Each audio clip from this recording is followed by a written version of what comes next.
जय दोस्तों, मैं कंचन कुमार आप लोगों को स्वागत करता हूं। दोस्त, आज हम लोग देखते हैं नीति निर्देशक तत्व। राज्य के नीति निर्देशक तत्व ये क्या है, इसका वर्णन क्या किया गया है, इसकी क्या आवश्यकता है, संविधान में क्यों इसकी आवश्यकता पड़ी। तो देखिए, एक तरह से राज्य नीति निर्देशक तत्व, directive principle of state policy, DPSP कर सकते हैं, शॉर्ट में क्या कर सकते हैं, डीपीएसपी। ये भी एक तरह से मौलिक अधिकारी है। क्या है? मौलिक अधिकारी है। लेकिन बी एन राव, कौन? बी एन राव, इन्होंने कहा कि मौलिक अधिकार दो तरह के हैं। मौलिक अधिकार दो तरह के बांट दिए, मौलिक अधिकार को कैटेगरी बांट दिए, दो तरह कर दिए। एक जो भाग 3 में है, भाग 3 में है, इस कहे कि एक मौलिक अधिकार ऐसा होगा जो न्यायालय जा सकते हैं, इसके खिलाफ आप न्यायालय जा सकते हैं, वहां पर आपको वाद योग्य होगा, बाध्य होगा, परिवर्तनीय होगा। तो यहाँ पर क्या होगा, एक मौलिक अधिकार जो है आपका परिवर्तनीय है, जो भाग 3 में है, ये 12 से लेकर के 35 तक, आर्टिकल 12 से 35 तक। एक भाग को उन्होंने बताया कि भाग 4 में इसको रखा गया, बाद में रखा गया। पहले बताया कि ये जो है सो गैर न्यायोचित है, मतलब न्यायालय नहीं जा सकते हैं, अप्रवर्तनीय है, अप्रवर्तनीय है, गैर न्यायोचित, गैर न्यायोचित है ना। ये आपका 36 से 51 तक, इसको जगह दिया गया, भाग 4 बना दिया गया और जगह दे दिया गया। अब देखिए, इसमें इस डीपीएसपी राज्य के नीति निर्देशक तत्व को केटी शाह ने कहा, पूछता है क्वेश्चन हमेशा, केटी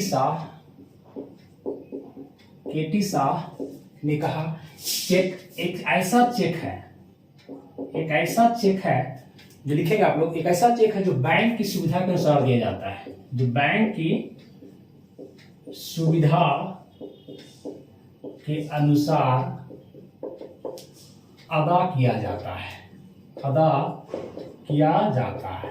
मैं समझे? माने कि बैंक अपने चेक तो दे दिया, बैंक आपको बंडल चेक दे दिया, आप बैंक जो बनाएगा कार्ड के लिए जाएगा बैंक में, तो अपने सुधार अनुसार देगा। मतलब कहने वाले ये आपको मौलिक अधिकार किसका है? जनता को ही मिला हुआ है, राज्य को निर्देशित किया गया है, राज्य को है निर्देशित किया गया है। इस 36-51 में राज्य को निर्देशित, राज्य मतलब क्या?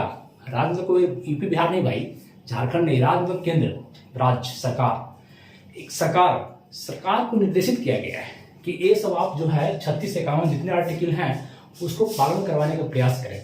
देखिए, उस समय जिस संविधान लागू हुआ था, भारत आजाद हुआ था, गुलामी से लोग निकले थे और तुरंत उतना देना संभव नहीं था, उतना अधिकार मानव को देना संभव नहीं था, हम लोग को उतना संसाधन मेरे पास नहीं था कि काम देते। जैसे इसमें क्या है, 36-51 में हर जगह देखिएगा लोक कल्याणकारी की बात है, काम की बात है, शिक्षा की बात है, तो उतना संभव था, संसाधन था हमारे पास कि हम दे सकते थे?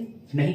इसलिए इसको रख दिया गया, राज्य को निर्देश कर दिया गया, राज्य के नीति निदेशक है, डायरेक्टिव प्रिंसिपल है, कह दिया गया कि आप जो दीजिए न्यायालय नहीं जाएगा, इसमें जो है सो आप कोई भी नागरिक भारत का न्यायालय नहीं जा सकता है, ये अपरिवर्तनीय है, गैर न्यायोचित है, ठीक है। लेकिन तो इसीलिए इसको केटी शाह का है, बैंक की सुविधा के अनुसार अदा किया गया, बैंक की सुविधा के अनुसार चेक तो काट दिया, लेकिन बैंक की सुविधा कहा गया, ठीक है।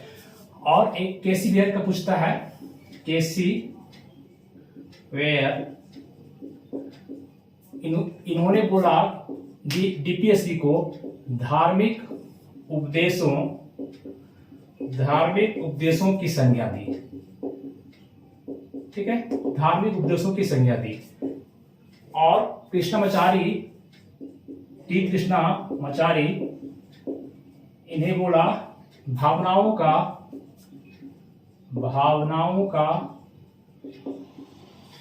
कूड़ा घर, मतलब सिर्फ खाली भावना इसमें है, कुछ होता होगा नहीं, लेकिन ऐसी बात नहीं है। देखिए, इस डीपीएसपी का उद्देश्य था, अंबेडकर साहब का कहना था, भीमराव अंबेडकर साहब इसको कहे थे, राज्य के निर्देशित तत्व को, कि ये जो है आपको लोक कल्याण के लिए बनाया गया है। लोक कल्याण, लोक मतलब जनता, कल्याण जनता के कल्याण के लिए। कैसा कल्याण? जिससे जनता का आर्थिक एवं, पूछता है क्वेश्चन हमेशा, कैसा कल्याण? आर्थिक एवं सामाजिक। कल्याण की बातें आएगी तो सिर्फ आप आर्थिक सामाजिक कहेंगे, राजनीतिक नहीं बोलेंगे। जब न्याय आएगा तो न्याय रहेगा तब राजनीतिक। आर्थिक एवं सामाजिक लोक कल्याण की बात कहेंगे। तो फिर बात आती है कि ये भी मौलिक अधिकार ही है, ये भी जनता को ही मिला है, जनता को ही देना है। कौन देगा? राज्य को निर्देश दिया गया है। आर्टिकल जो है, संविधान जो है राज्य को निर्देशित किया है, राज्य को निर्देश दिया है कि आप धीरे धीरे जैसे आपके पास संसाधन होगा, आपके पास धन दौलत आएगा, आपका इनकम बढ़ेगा, किसका? राज्य का, सरकार का, तो आप जनता को सुविधा देंगे। इस आर्टिकल में लिखा हुआ है बातें आप धीरे धीरे पूरा करेंगे। अभी नहीं कर रहे हैं, आपको धीरे धीरे पूरा करेंगे। नहीं पूरा करेंगे तो आप कहीं जा नहीं सकते हैं, न्यायालय नहीं जा सकते हैं। हाँ, ये कर सकते हैं, अगर 3651 जो वर्णन है और सरकार आपको नहीं दे रही है तो न्यायालय जाने का सुविधा है नहीं, न्यायालय जा नहीं सकते हैं। है मौलिक अधिकार हम लोग का इसमें भी। लेकिन आप क्या कर सकते हैं? जब सरकार चुनाव कर वोट मांगने के लिए आएगी 5 साल के बाद, तब बताइएगा कि आप काम दिए, शिक्षा दिए, लोक कल्याण काम किए, क्या काम किए आप? प्रसूति सहायता किए, कुछ भी आप समाज से नागरिक संहिता दिए, क्या दिए आप? 45 4 अनुच्छेद इसमें जो है आप नहीं किए, आपको वोट नहीं देंगे। वोट में बता सकते हैं उनको कि आप हारिए, जाइए, वोट नहीं देंगे, अपना वहां प्रदर्शन करेंगे, लेकिन न्यायालय नहीं जा सकते आप। बात क्लियर? तो अम्बेडकर साहब लोक कल्याण की बात कहे। डीपीएसपी का उद्देश्य क्या है? डीपी शॉर्ट लिख रहे हैं, डीपीएसपी, इसका उद्देश्य क्या है?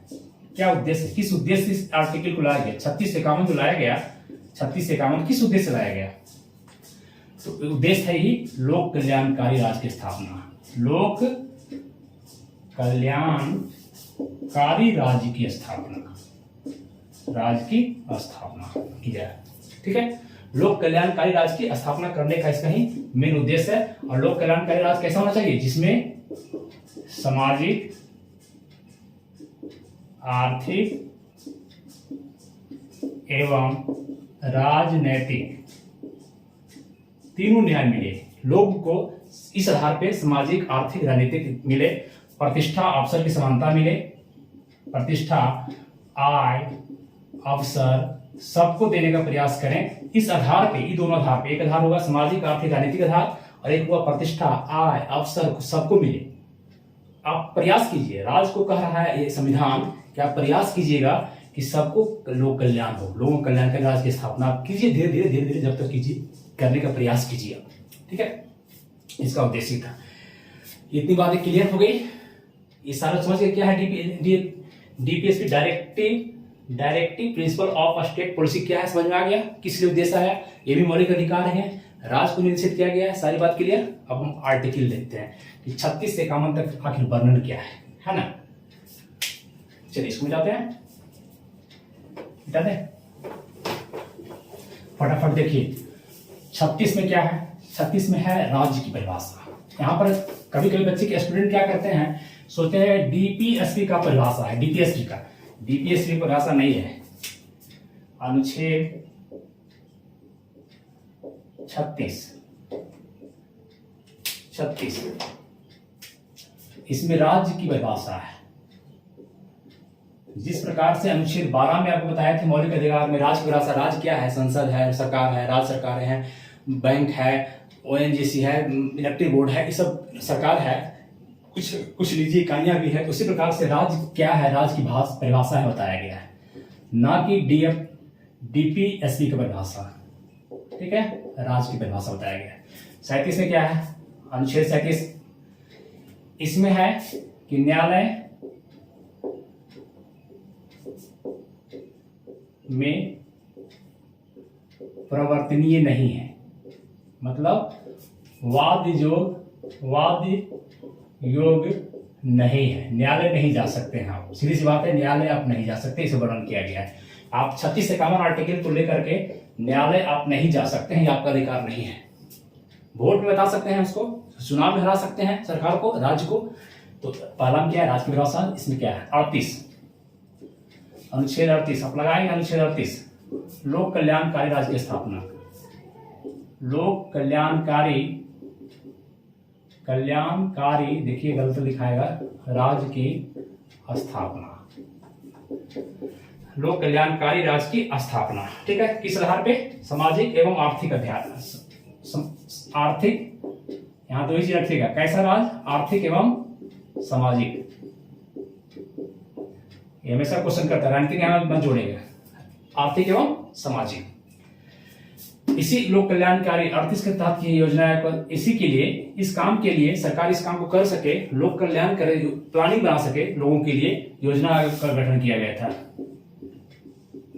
योजना आयोग का गठन जो किया गया था 1950 में 15 मार्च।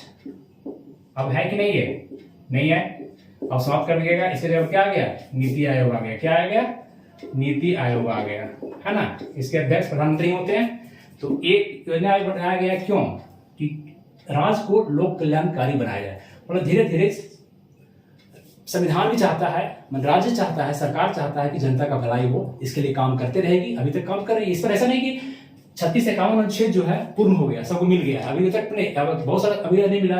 जैसे समान नागरिक संहिता अभी तक नहीं लागू हुआ 44। ये देखिए 39 में बहुत सारा, इसमें क ख ग घ उतना आपको नहीं जानना है। अनुच्छेद 39 आए तो सीधे मारिएगा, स्त्रियों एवं पुरुषों के लिए समान कार्य के लिए समान वेतन।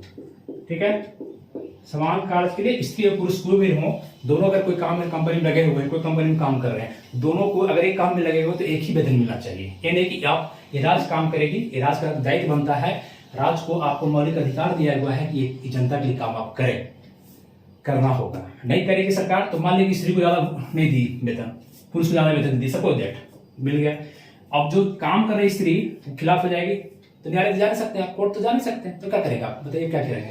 तो आप कहेंगे स्त्री खपा हो जाएगी, ठीक है, वेतन नहीं दे रहा हमको, तो ना जब तुम वोट मांगने आना, कौन? राज्य सरकार, कोई भी राज्य सरकार, केंद्र सरकार हो, चाहे राज्य सरकार हो, चाहे ग्राम पंचायत हो, मुखिया हो, चाहे कोई भी हो, सरपंच हो, तुम वोट मांगने बताते हैं तुमको, तो हाँ बता सकते हैं, ठीक है, वही बता सकते हैं और कहीं बता सकते हैं, न्यायालय नहीं जा सकते हैं। 39 पहले लिख दिया गया क्योंकि ये हमारे संसाधन की कमी के कारण ऐसा जोड़ दिया गया उस समय। धीरे धीरे अब काम हो रहा है। 39 का ये देखिए क लग गया है। जब क लग गया समझ गया कि इसे जोड़ा गया है। ये आपको 42वां संविधान संशोधन में जोड़ा गया। कब जोड़ा गया? 42वां संशोधन, संविधान संशोधन कब हुआ था? 1976 में। बराबर बताते हैं ये 42वां संविधान संशोधन, इसको मिनी संविधान संशोधन कहा जाता है। 1976 में आया था, इंदिरा गांधी के समय में आया था। क्या है? इंदिरा गांधी के समय। इसमें आपको लगभग 83 संशोधन किया गया था, 83, ठीक है, 83 संशोधन, इसलिए इसको मिनी संविधान संशोधन कहा जाता है। इंदिरा गांधी लाई थी, ठीक है।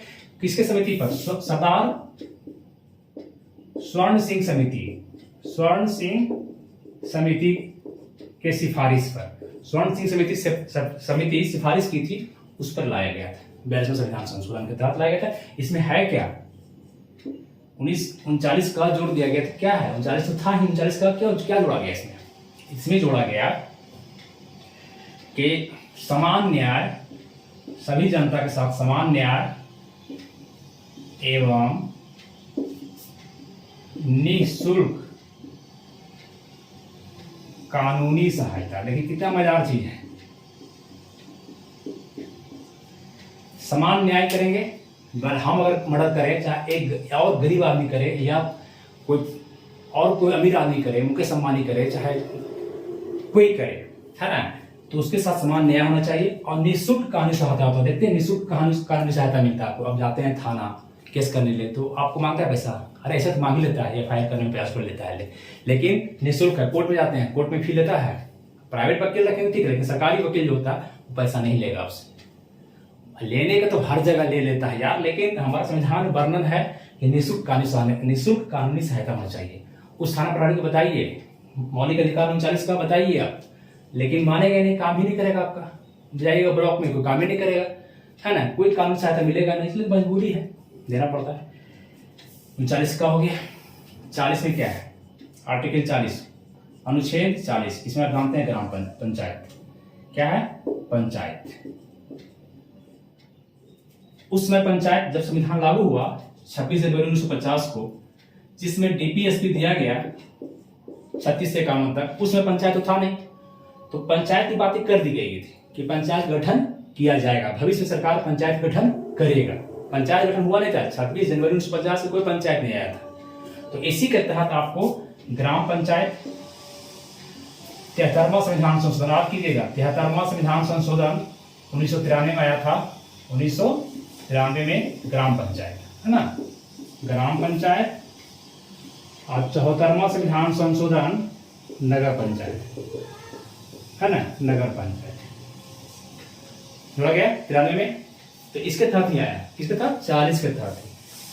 क्लियर, क्लियर है, मिटाते हैं इसको, मिटा दें।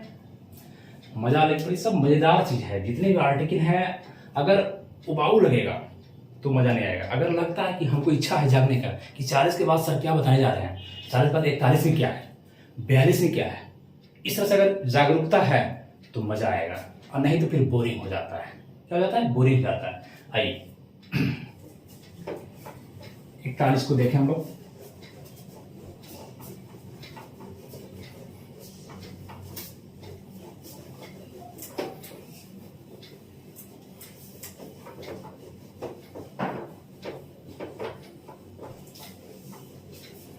इकतालीस, 42, 43 के लिए एक ट्रिक आप कर लीजिएगा। तीनों याद रहेगा आपको। दमन शब्द, क्या शब्द, दमन शब्द आप कर लेंगे, हो जाएगा क्लियर। अब लिख रहे हैं अनुच्छेद 41, 42, 43, ठीक है। हम बोले एक ट्रिक आप करेंगे दमन, क्या करेंगे आप, दमन, ठीक है, दमन। अगर ऐसे लिख दें यहाँ पे दमन हो गया, इसके लिए, इसके लिए, इसके लिए, ठीक है। 10 से आप करिएगा कुछ दशाओं में, कुछ परिस्थितियां हैं, अगर दशाओं, कुछ दशाओं में काम, शिक्षा एवं लिखना जो पड़ता है, टाइम हमको इसी लगता है, लोक सहायता पाने का अधिकार, मौलिक अधिकार नहीं, अधिकार है, और राज्य प्रयास करेगी इसके लिए, राज्य आपको देने का प्रयास करेगी। बस इतना रखें, कुछ दशाओं में, दशाओं मतलब समझिए काम, शिक्षा और लोक सहायता। जैसे मान लीजिए कि कोई अगर बुजुर्ग है, क्या काम कर सकता है, तो उसके लिए क्या हो चाहिए, पेंशन होना चाहिए, पेंशन, लोक सहायता होना चाहिए उसके लिए। कोई विधवा है, क्या काम करेगी, बुजुर्ग है, विधवा है, तो उसके लिए लोक सहायता, हेल्प कीजिए, राज्य का दायित्व बनता है। किस अनुच्छेद के तहत, 41 के तहत में। मान लीजिए कोई आदमी बेरोजगार है, उसको काम चाहिए, तो काम दीजिए, शिक्षा चाहिए, तो इसी के तहत आपको नरेगा का जो स्थापना हुआ था, नरेगा जो भी मनरेगा हो गया, national rural employment guarantee act 2005 में आया था, 2006 में लागू हुआ था, 2006 में लागू हुआ था। अब 2009 में इसका नाम बदल करके कर दिया गया मनरेगा। क्या कर दिएगा, MNREGA, Mahatma Gandhi national rural employment guarantee act, ठीक है।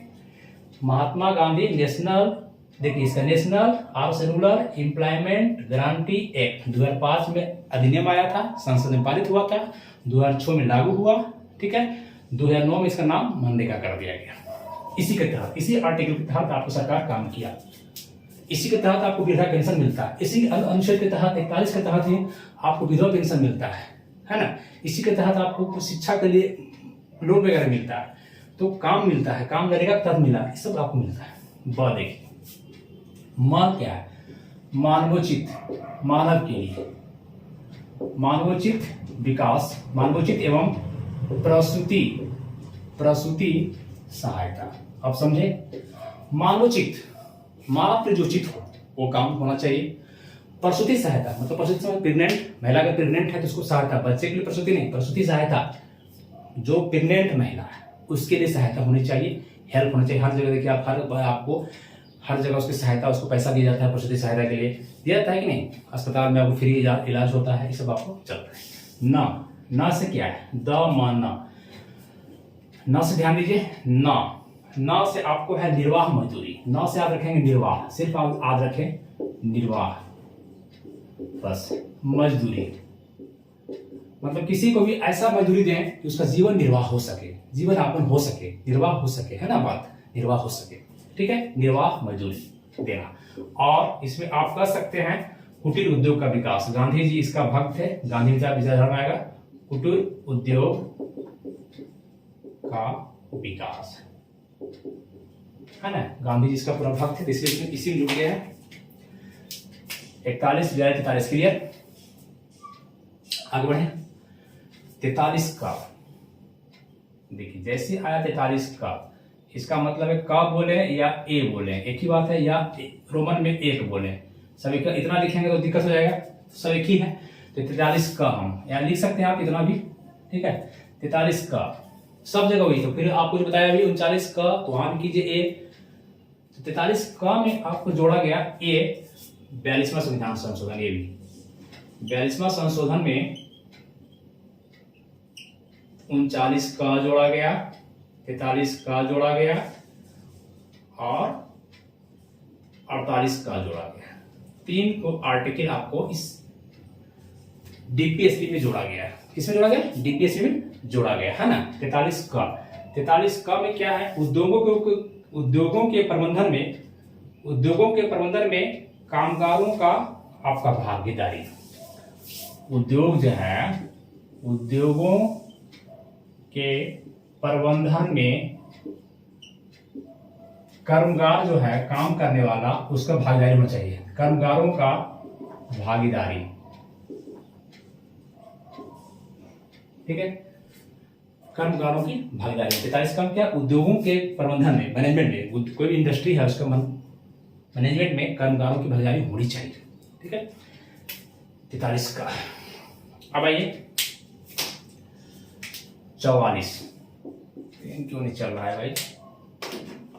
44, ये 44 में क्या है? समान, क्वेश्चन खूब पूछता है। अनुच्छेद 44 में क्या है? समान नागरिक संहिता अभी लागू नहीं है, अभी लागू नहीं है, अभी लागू नहीं है, नहीं हुआ है ना, अभी तक ये लागू नहीं हुआ। सोचिए अभी आर्टिकल लागू नहीं है। इसको इंग्लिश में पूछता है यूनिफॉर्म, पूछा हुआ क्वेश्चन है, बराबर पूछता है, uniform civil code, UCC, uniform civil code, समान नागरिक संहिता। आप कहिएगा ये क्या है? अरे भैया, समान नागरिक संहिता जब लागू हो जाएगा, जैसे अभी क्या होता है कि सारे के लिए एक नियम नहीं है तो संविधान में नियम एक ही जाएगा। जैसे मान हिंदू हो, मुस्लिम हो, सबसे सिख हो, ईसाई हो, बौद्ध हो, जैन हो, सब एक समान नागरिक संहिता, सबको एक कानून, एक सजा मिलना चाहिए, एक न्यायालय, एक फैसला सुनाने। अभी भी है, लेकिन करता क्या है? अभी भारत क्या करता है? मान मुस्लिम है तो मुस्लिम क्या करेगा कि जहां देखेगा कि धार्मिक, दो तरफ बात करता है, एक धार्मिक कानून, एक संवैधानिक कानून। अब दोनों को तुलना करेगा, धार्मिक कानून और संवैधानिक कानून। जिधर बुराई देखेगा अपना उधर सट जाएगा। जैसे मान लीजिए अगर 3 तलाक की बात आई, 3 तलाक सुप्रीम कोर्ट फैसला दिया किसके? मुस्लिम के खिलाफ, तो मुस्लिम को कहा नहीं मानेंगे इसको, हमारा धर्म कहता है, मेरा शरिया कहता है, मेरा पैगंबर साहब कहते हैं कि ये उचित है ना, 3 तलाक उचित है, और न्यायालय कह दिया गैर अनुचित है। तो वहां पर कहां सट गया? धर्म की ओर। लेकिन अगर कोई शरिया में लिखा हुआ है, जो उसका शरिया अपना है मुस्लिम धर्म का, उसमें है कि कट्टरवादिता है। अगर कोई आप किसी का कोई गलत काम किए, किसी का हाथ तोड़ दिए, पर तो उसमें सीधे काट देना, तो वो काट दे, सीधे काट दे, तो वहां क्या कह रहे हैं? हम भारत में संविधान को मानते हैं, संवैधानिक मानेगा, जो संविधान, जो न्यायालय हमको फैसला देगी उसको मानेंगे। तो यही दिक्कत है, कहीं धर्म के अनुसार सट जाता है तो कहीं संवैधानिक प्रावधान में सट जाता है। तो इसको रोकने के लिए एक समान सिविल संहिता होनी चाहिए, सब यूनिफॉर्म सिविल कोड होना चाहिए, जो कि लागू है, सरकार इस पर काम कर रही है। जब लागू हो जाएगा तो सारे के लिए फिर आप कोई धर्म से नहीं, सब न्यायालय से ही चलेंगे, कोई अपने धर्म के अनुसार नहीं चलेंगे आप, है ना। कि किसी की हत्या कर देंगे, कोई गाय का हत्या कर देंगे, कोई बकरी की हत्या कर देंगे, कोई किसी का, ये सब आप नहीं कर सकते। चलिए 44। अब आइए 45, आर्टिकल 45। इसमें क्या है? इस अनुच्छेद में ध्यान से देखिएगा, आर्टिकल 45, ध्यान सुनिएगा इसको। अनुच्छेद 45 से पहले था कि 6 से 14 वर्ष के बच्चे, 6 से 14 वर्ष के बच्चे आपको शिक्षा प्राप्त कर सकते हैं। शिक्षा देना राज्य का दायित्व है, राज्य का दायित्व है। 6 से 14 वर्ष, इसको खत्म कर दिया गया, इसको यहां से हटा दिया गया। अब क्या हो गया? यहां से हटा दिया गया। 45 से हटा करके 6 से 14 वर्ष जो था, अभी 6 से 14 वर्ष के जो था, ये 86वां संविधान संशोधन लाया गया। 86वां संशोधन 2002 में, अटल जी के समय में, अटल बिहारी वाजपेयी के समय में लाया गया था इसको। 86वां संविधान संशोधन 2002, इसमें सरकार किसी थी? अटल जी की सरकार थी, उस समय आया। और इस अधिकार को जो आर्टिकल 35 में बना था कि 6 से 14 वर्ष के बच्चे शिक्षा को देना, 6 से 14 वर्ष के बच्चे को शिक्षा देना राज्य का कर्तव्य है, राज्य उसको शिक्षा देगी, ये था। इसको हटा दिया गया यहाँ से, इसको हटा करके आपको 21 में जोड़ दिया गया। कहाँ जोड़ दिया गया? 21 में मौलिक अधिकार बना दिया गया। 6 से 14 वर्ष के बच्चे को शिक्षा प्राप्त करना मौलिक अधिकार है। अगर इसको नहीं मिलता है तो कोर्ट जा सकता है। मौलिक अधिकार होगा क्या? कोर्ट जाएगा, रिट जारी होगा, कोर्ट जा सकता है। यहाँ पर इसको मौलिक अधिकार मान दिया जाता है। यहाँ पर क्या, तो खाली जगह हो गया, यहाँ जगह खाली हो गया, उठ के चला गया यहाँ ये बातें। अब यहाँ क्या रह गया? यहाँ रह गया 6 वर्ष से नीचे, अब हो गया 0 से 6 वर्ष। 0 से 6 वर्ष के बच्चे को आपको पोषाहार और शिक्षा दिया जाएगा। लालन पालन माने इसका पालन राज्य का दायित्व है कि उसको अच्छा पोषाहार मिले। इसे देखते हैं, इसी के तहत आपका आंगनबाड़ी केंद्र चलता है। आंगनबाड़ी जो केंद्र है इसी के तहत चलता है ना, आंगनबाड़ी केंद्र। देखते होंगे वहाँ पर क्या है कि छोटे बच्चे आते हैं, उनको खाना मिलता है, उनको हॉर्लिक्स मिलता है, उनको दूध दिया जाता है ना, बहुत सारा दूध आता है। हालांकि लोग खा जाए अलग बात है, आंगनबाड़ी केंद्र नहीं दे उसको बच्चे को पूरा प्रोवाइड करे, लेकिन सरकार के द्वारा जाती है और लोग कमाते हैं उसको। इतना तो गिर गया है, इतने लोग अपने मानवता को गिरा दिए हैं कि जो सरकार फंड देती है बच्चे को भलाई के लिए, वो लोग अपने खा लेते हैं। तो उसमें कुछ चलिए, तो पोषाहार और शिक्षा देना, ये आपको 45 नंबर अनुच्छेद हो गया, 45 पूरा हो गया 45। अब चलेंगे हम लोग 46। चलिए आइए,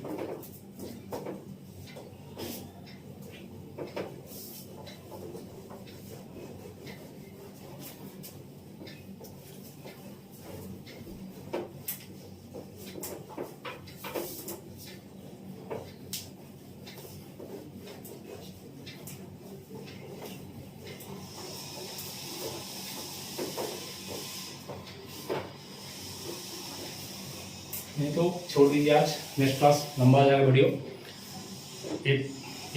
इसका एक वीडियो बना देते हैं, है ना। ऐसे अभी करेंगे तो 45 अभी जाना, कोई काम तक जाना है और कुछ बातें इसमें बोलना है, तो वीडियो लंबा हो जाएगा, इसलिए इसको ही छोड़ दिया जाता है ना। नेक्स्ट वीडियो इसको देख लेते हैं, एक वीडियो बना देंगे 20-25 मिनट का, क्लियर हो जाएगा। ठीक है, थैंक यू दोस्तों। चैनल को अपना समझिए, अपना और क्या कीजिए, इसको इम्प्रूव कीजिए। क्या कीजिए? इम्प्रूव कीजिए, ये आपकी दायित्व है, इम्प्रूव कीजिए। Thank you.